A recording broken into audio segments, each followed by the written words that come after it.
Sud Radio, le grand matin week-end, 6h-10h.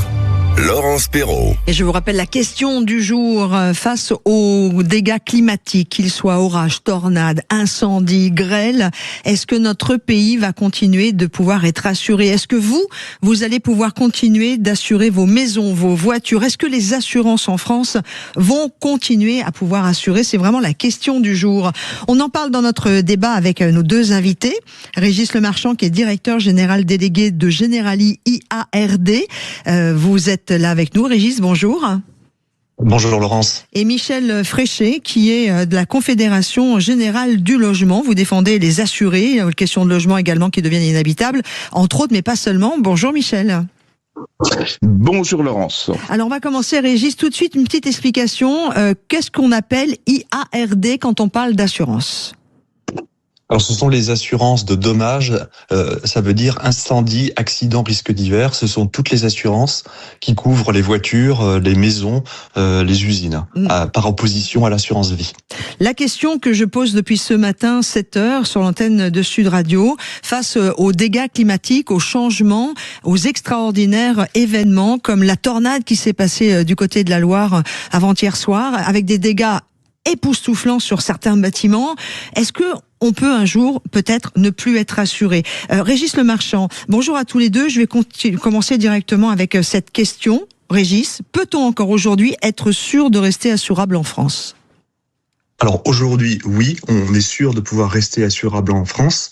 En revanche, ce que l'on observe, c'est que le coût des catastrophes climatiques a doublé au cours des 20 dernières années. Et si on ne fait rien, les prévisions montrent qu'il va probablement encore doubler au cours des 20 prochaines années. Et donc, d'une certaine façon, on a une responsabilité collective, c'est de maintenir l'assurabilité et l'habitabilité des territoires en France. Vous parlez de doubler. La facture des catastrophes naturelles est passée d'environ 2,5 milliards d'euros par an entre 2005 à 2025 à environ 5 milliards par an. Et quand vous dites doubler, c'est que d'ici 2050, on pourrait même être à donc le double, 10 milliards d'euros. Pourquoi je pose cette question sur Sud Radio ce matin, Régis? Tout simplement parce que c'est déjà une réalité aux États-Unis et particulièrement en Californie, où il y a des zones qui ne sont plus du tout assurées. Est-ce que vous pouvez nous expliquer ? Alors, c'est exactement l'exemple de ce qu'on ne veut pas. C'est des zones qui aujourd'hui, je pense à l'incendie en Californie, qui ne sont plus assurées ou qui sont assurables à des coûts qui sont exorbitants de plusieurs milliers ou dizaines de milliers d'euros. Et donc, notre responsabilité collective, c'est d'éviter cela. Et il y a un moyen très clair sur lequel nous devons nous mobiliser, c'est la prévention. Mais ça veut dire qu'en Californie, il y a des zones maintenant qui sont plus du tout habitables, parce que il y a même des stars qui étaient sur cet espace qui a brûlé entièrement, qui ne veulent plus reconstruire parce que de toute façon, ce n'est pas possible d'être assuré. Exactement. C'est exactement le cas et c'est ce qui se passe dans certaines zones, notamment en Californie. Michel Fréchet, du côté des assurés, comment est-ce qu'on vit cette évolution? Est-ce que vous sentez déjà, je dirais peut-être pas un refus des tarifs qui deviennent pour certains logements trop chers? Écoutez, du côté des assurés, même si nous n'avons pas aujourd'hui à ce niveau-là beaucoup de remontées dans le domaine du logement, il y a d'autres priorités qui passent avant pour l'instant. Je pense que ça ne va pas durer. Du côté des assurés, évidemment, il y a une inquiétude. Et ce que on entend aussi, c'est qu'il y a quand même des différences de tarifs entre les assurances et à ce niveau-là, il y aura probablement un effort à faire dans les années à venir pour ajuster, rapprocher les différences de cotisation entre les assurances. Mais de toute façon, et je suis assez d'accord avec ce que mon interlocuteur disait, il faut impérativement que la France reste un pays assurable.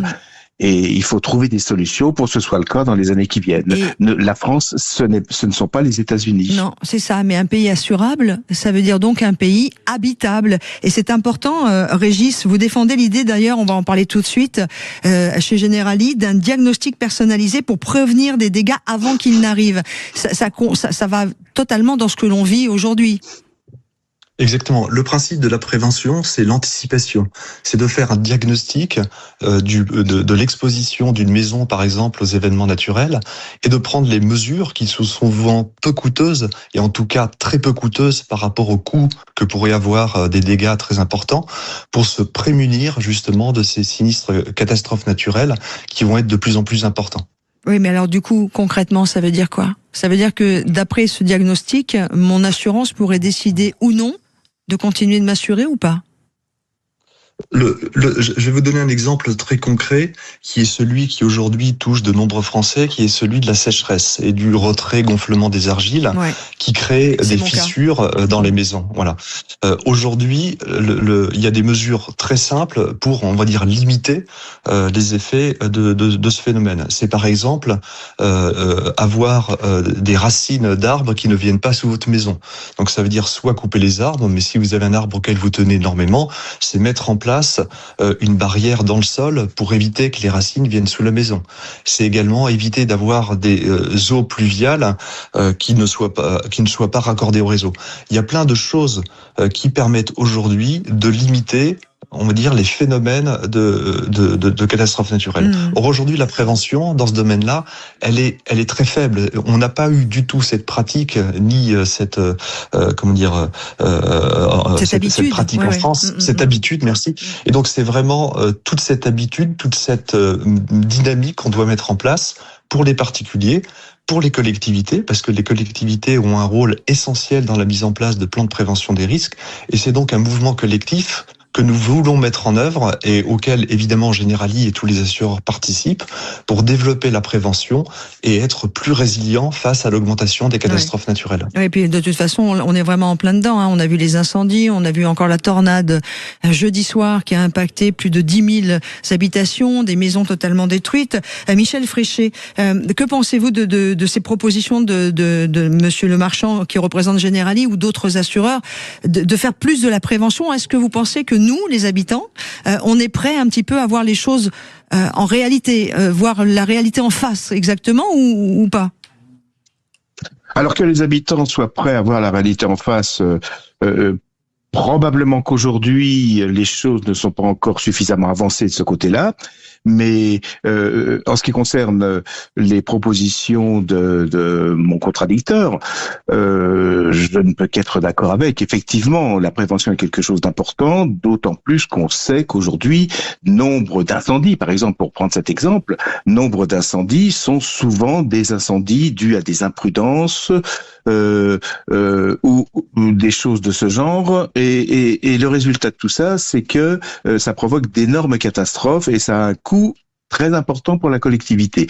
Donc, la prévention ne peut qu'être utile, on ne peut qu'être d'accord avec ça. Maintenant, je reprends l'exemple de ce que disait le directeur général de Generali.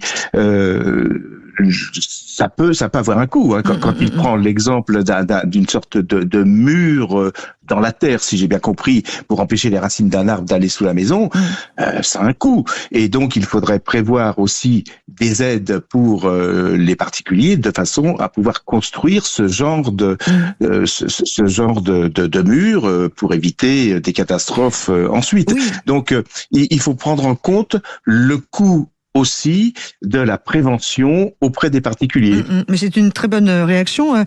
Juste avec vous, Michel Fréchet, on a combien aujourd'hui, vous qui vous êtes le président de la Confédération Générale du Logement, entre autres, on sait combien on a en pourcentage propriétaires et locataires, parce que quand on est propriétaire, et vous allez voir, Régis, où je veux en venir, vous, Monsieur Le Marchand de Generali, on peut prendre sur soi, sur son budget, de réparer ou de prévenir sa maison ou son appartement. Mais quand on n'est que locataire et que le propriétaire ne veut pas investir. C'est la réaction de Stéphane sur la page Facebook de Sud Radio qui dit: ma maman en 76 a été victime de la sécheresse de 76 et le propriétaire, il pense qu'il a pas creusé pour aller chercher des racines sérieusement. Vous voyez ce que je veux dire? Autant vous, Monsieur Michel Fréchet, que Régis Le Marchand. Michel. Oui, oui, il y a des propriétaires bailleurs qui réagissent de cette manière, mais dans ces cas-là, il faut mettre en place une législation qui impose aux propriétaires bailleurs de faire les travaux nécessaires pour éviter des catastrophes futures. Dans de nombreux domaines du logement, il existe déjà des législations assez contraignantes pour les propriétaires. Alors après, la contrepartie, l'inconvénient de tout cela, c'est que quelquefois, ça retire de la location un certain nombre de logements parce que les propriétaires bailleurs n'ont pas les moyens, contrairement à ce qu'on croit, tous les propriétaires bailleurs ne sont pas des gens qui ont des réserves financières énormes, et donc il faut aussi penser à ça. Mais de toute façon, il faudra une législation un peu plus contraignante et avec un État qui accompagne les efforts qu'on demandera aux propriétaires bailleurs, par exemple. On peut plus tout demander à l'État. Régis Le Marchand, on a des réactions sur la page Facebook de Sud Radio, donc j'aimerais bien qu'on en parle un petit peu, mais concrètement, moi je trouve que c'est une très bonne idée, la prévention. Comment est-ce que l'on peut mettre ça en place? Comment vous travaillez chez Generali pour essayer de la faire exister? Alors déjà, il y a toute une démarche pédagogique qui consiste à faire prendre conscience à chacun des risques auxquels sa maison est exposée. Et donc, si vous allez sur le site de Generali, par exemple, sur Ensemble face aux risques, vous mettez votre adresse et on vous dit clairement sur toutes les typologies de risques, quels sont ceux auxquels votre maison est exposée. Et ensuite, ce qu'on propose, ce sont des diagnostics personnalisés, parce qu'il n'y a pas de solution qui soit unique et qui soit réplicable pour tous. Il y a des solutions qui dépendent évidemment de chaque maison, de chaque situation. Et ensuite, on propose un plan d'action individualisé pour justement rendre sa maison, son bien, beaucoup plus résilient par rapport aux catastrophes naturelles. C'est quelque chose qui démarre, c'est pour ça qu'on a aussi besoin de beaucoup de pédagogie et beaucoup d'écho, et je vous remercie pour cette émission, parce que aujourd'hui, il y a une faible conscience de ce risque-là et des conséquences qui pourraient demain être dramatiques si on ne prend pas dès aujourd'hui en main ce sujet de prévention. Régis Le Marchand, pour conclure, vous êtes directeur général délégué de Generali IARD, Michel Fréchet, président de la Confédération Générale du Logement. Ce qui s'est passé en Californie, où les assurances ne veulent plus assurer l'espace qui a totalement brûlé, où il y avait les grandes maisons des gens, des stars d'Hollywood et autres, c'est quelque chose qui peut arriver en France ou pas? Est-ce que demain les assurances peuvent décider de ne plus assurer certaines zones trop où il y a trop d'incendies, même si les incendies sont partout maintenant, mais je pense à l'Aude, malheureusement, qui a brûlé beaucoup l'année dernière. Enfin, est-ce que ça peut arriver chez nous? Alors, ça peut arriver, mais il faut qu'on fasse tout pour que ça n'arrive pas. Je vais vous donner un exemple parallèle qui est celui de la sécurité routière. Dans les années 70, il y avait plus de 15 000 morts sur les routes en France. Aujourd'hui, on n'en a plus, et c'est déjà trop, que 3 000. Comment on en est arrivé là? On en est arrivé là grâce à une mobilisation collective de tous, conducteurs, constructeurs automobiles, État, et c'est ça qui a permis de réduire ce risque-là. On l'a fait sur l'automobile, on est capable de faire également sur le risque climatique, j'en suis convaincu. Merci à tous les deux d'être intervenus. À Michel Fréchet, vraiment en 30 secondes, votre avis là-dessus? Mon avis, c'est que je peux difficilement être contre l'idée. Simplement, en ce qui concerne notamment les diagnostics, soyons vigilants parce que l'expérience que nous avons sur un certain nombre de diagnostics qui ne concernent pas obligatoirement les assurances d'ailleurs, l'expérience que nous avons, c'est qu'il y a quand même un certain nombre de fraudes, un certain nombre de choses à dire concernant les professionnels du diagnostic. Alors, encore une fois, je ne vais pas généraliser. C'est pas le même sujet là, mais il y a, voyez-vous, et donc de ce côté-là, il faut que ce soit bien encadré par la législation. Mais en tout cas, merci à tous les deux d'avoir accepté de parler de ce sujet. Merci Laurence. L'expérience des États-Unis doit nous servir. Restons assurables et donc prévenons et travaillons ensemble main dans la main. Merci à vous deux, Régis Le Marchand, directeur général délégué de Generali pour la système IARD, et Michel Fréchet, président de la Confédération Générale du Logement. À suivre, on va retrouver Philippe Baudin avec sa liberté de rouler, puis Jeanne Bordeaux, parlons langage. À tout de suite.